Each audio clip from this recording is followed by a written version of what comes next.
તો વાત હવે સુરતની, જ્યાં સુરતમાં ઓનલાઈન એલપીજી ગેસ બુકિંગ બંધ થતાં ભારે હાલાકી થઈ રહી છે। ગેસ એજન્સીઓ પર લોકોની લાંબી કતારો જોવા મળી છે। ઓનલાઈન બુકિંગ ન થતાં ગેસ બોટલ નહીં મળે તેવી ચિંતા અત્યારે લોકોને સેવાઈ રહી છે। સરકારે તારીખમાં ફેરફાર કરતા લોકો પણ હવે અસમંજસમાં મુકાઈ ગયા છે। સરકાર પાસે ગેસનો પૂરતો પુરવઠો સુનિશ્ચિત કરવા માટે લોકો હવે માંગ કરી રહ્યા છે।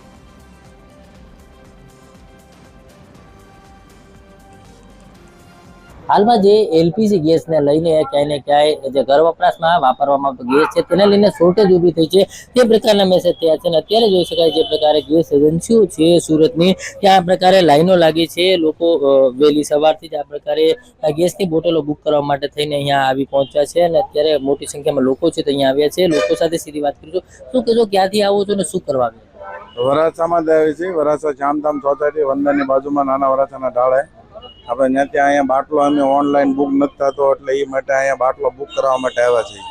કેટલી સમસ્યા પડી રહી છે? સમસ્યા તો પડી રહી ને સાહેબ, અત્યારે ધંધો ચાલુ હોય, ધંધામાં અત્યારે મૂકીને અમારે અહીંયા આવવું પડે છે। બે વાત ઓલું થાય ને। અન્ય લોકો છે એમની સાથે બેન શું કહેજો, ગેસ નથી આવી રહ્યો, કેટલી તકલીફો પડે છે? ખાસ બાટલો ખૂટી જાય એટલે પછી લખાવત આવો, લખાતો નથી ઓનલાઈન। 2 દિવસથી લખાયો લખાતો નહોતો તો ત્યાં આ ડાયરી લઈને આવી ત્યાં લખી દે તો પછી બાટલો આવે તો અમારે ઓલું થાય ને। અત્યારે રસોઈ બનાવવામાં કેટલી તકલીફ પડે છે? બાટલો ન હોય એટલે પછી શું કરું ને, બાજુવાળાને રાંધવા જવું પડે। બિલકુલ છે, એટલે એકંદરે મોટી સમસ્યા છે। લોકો છે જે પ્રકારે ક્યાંથી આવો છો કાકા? કતારગામથી। કેટલી તકલીફ પડે છે ખાસ કરીને? જો સમયસર ડિલિવરી નો આવે સાહેબ તો તકલીફ તો પડે જ ને।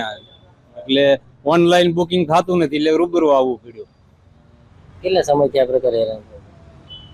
માનો એવી હેરાનગતિ તો નથી પણ આપણે માનો કે 1-2 દીમાં બોટલ લાવવાની થઈ હોય ને આવું થતું હોય તો થોડીક તકલીફ તો પડે। એટલે કે હાલો નોંધાવી દઈ, નોંધાવ્યા પછી 2-3 દિવસે 4 દિવસે આવે તો આપણે સમયસર આપણું એડજસ્ટ થઈ જાય, નહીં તો થોડી મુશ્કેલી પડે ને। અત્યારે તો સરકારની પોલિસી સારી છે, કોઈ ડોમેસ્ટિક પુરવઠો કોઈ ખોરંભાવાનો નથી, કોઈ અટકવાનો નથી। પણ હવે આમાં શું છે, બુકિંગ નથી થતું એટલે અહીંયા આવવું પડે છે કે ભાઈ બુકિંગ કરો ને સમયસર ડિલિવરી આપો એમ।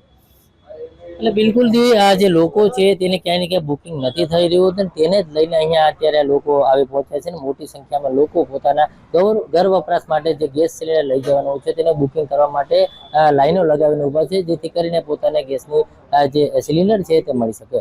કેમેરામેન જે મિસ્ત્રી સાથે દિવેશ પરમાર, TV13 સુરત।